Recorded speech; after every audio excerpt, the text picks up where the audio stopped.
आशा अपने ससुराल में बड़ी बहू थी। ससुराल में एक देवर और सास ससुर थे। आशा की कोई ननद नहीं थी। जब वह शादी होकर आई तब देवर छोटा था। अमन, आशा का पति, बाहर नौकरी में पोस्टेड था। आशा की सास बीमार थी, सो आशा अमन के साथ बाहर नहीं जा सकी। ससुराल में रहकर संभालती, क्योंकि देवर पढ़ रहा था और ससुर जी सुबह टिफिन लेकर ऑफिस जाते थे। घर की जिम्मेदारियां भी बहुत थी आशा के ऊपर। एक तरफ घर की जिम्मेदारियां, दूसरी तरफ अमन की चिंता। इसके बावजूद भी आशा घर के सदस्यों की खुशियों का चुनाव करती है और शिद्दत से निभाती है अपनी हर जिम्मेदारियां। जिम्मेदारियों को निभाने में ही वक्त बीत रहा था और अमन भी छुट्टी लेकर बीच बीच में आशा के पास आते रहते थे।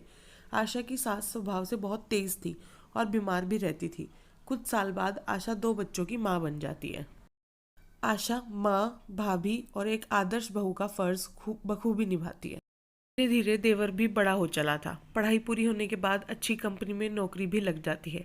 आशा ज़्यादा पढ़ी लिखी नहीं थी, सो देवर हमेशा उसे गंवार समझता था और आशा की सास बीमारी की हालत में थी तो लड़ नहीं सकती थी आशा से। वह पीठ पीछे आशा के खिलाफ देवर को भड़काती थी।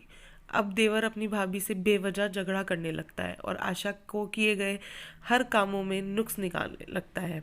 देवर के कोई भी दोस्त आते तब भाभी से कहता, भाभी खाना अच्छा बनाना, मेरे दोस्तों के स्वागत सत्कार में कोई कमी नहीं होना चाहिए। देवर की बातों पर आशा भी हाँ में हाँ मिलाती है। देवर के दोस्त घर आते हैं। आशा ने बड़े प्यार से चाय, नाश्ता और खाने का इंतज़ाम किया। सारे कामों को अच्छे और जल्दी से निपटाती है कि कुछ गलती हुई तो देवर जी नाराज़ होकर फिर झगड़ा करेंगे। आशा को अपनी सास का डर नहीं था, अब देवर का डर सताने लगा, क्योंकि आशा का देवर आशा के छोटे छोटे कामों पर नज़र बनाकर उससे झगड़ा करता।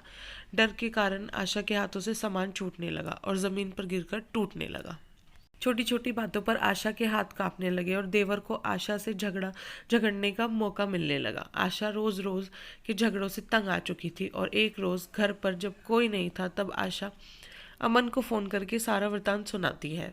सारी बातों को सुनने के बाद अमन आशा को थोड़ी हिम्मत देता है और कहता है, मैं भी वहाँ नहीं हूँ, तुम घर की बात घर पर रखो, जैसा होगा मैं बात करूँगा, न परेशान मत हो।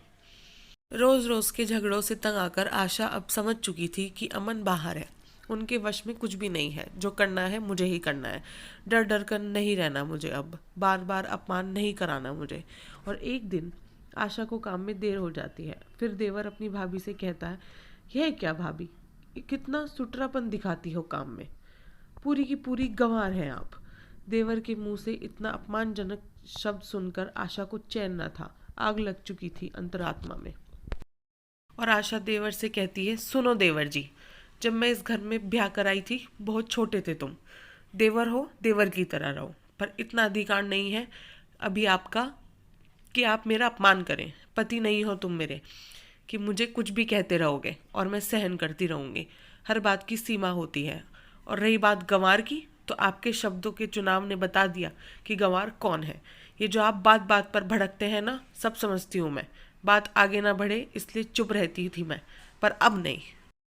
आशा मन को फ़ोन करके सारी बात बताती है और कहती है, मुझे नहीं रहना अब इस घर में। मैं बड़ी बहू हूँ, मेरा अपमान करने का अधिकार किसी को नहीं। आप मुझे लेने आ रहे हैं या मैं अपने मायके चली जाऊँ। इतना कहकर आशा फ़ोन रखती है और अपने मायके चली जाती है। फिर मायके से सीधा अमन के पास। अमन भी आशा के इस अपमान से घर वालों से नाराज़गी जताते हैं और उधर आशा के जाते ही घर के काम अस्त व्यस्त हो जाते हैं। घर संभालने संभाले नहीं संभल रहा था। तब देवर को एहसास होता है कि कितनी बड़ी गलती हुई है उससे। बड़ी बहू है वो इस घर की, उनसे इस घर की रौनक थी। मैंने माँ के बहकावे में आकर ना जाने क्या क्या कह दिया भाभी को। और देवन फ़ोन करके आशा से माफ़ी मांग लेता है। रिश्ता ना टूटे इसलिए आशा ने देवर को माफ़ कर दिया, पर अब भी आशा के अंतर मन में कहीं ना कहीं गवार जैसे शब्दों की गूंज गूंज रही थी। Thanks for watching. Please subscribe my channel.